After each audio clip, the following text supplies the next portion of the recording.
Hello everyone. In this video, I will show you how to connect your Exness trading account to Metatrader 5. First, open your browser and go to the Exness website. Once you are logged in, look at the top right and click on the menu icon.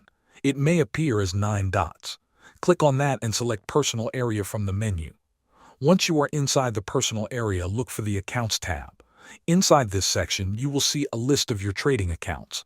Find the MT5 trading account that you want to connect.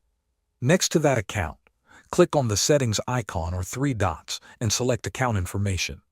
Here, you will find important information including your login ID and the exact server name assigned to your account. Make sure you note both of these details carefully, as you will need them in the next step. Now, open the Metatrader 5 application on your desktop.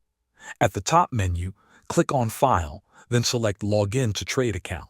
A login window will appear on your screen. In the server field, paste the server name you copied earlier. After selecting the correct server provider, enter your login ID in the login field. Then, type your trading password in the password field. Finally, click on Login. If all details are correct, your account will connect successfully, and you will see your trading data appear. Thanks for watching.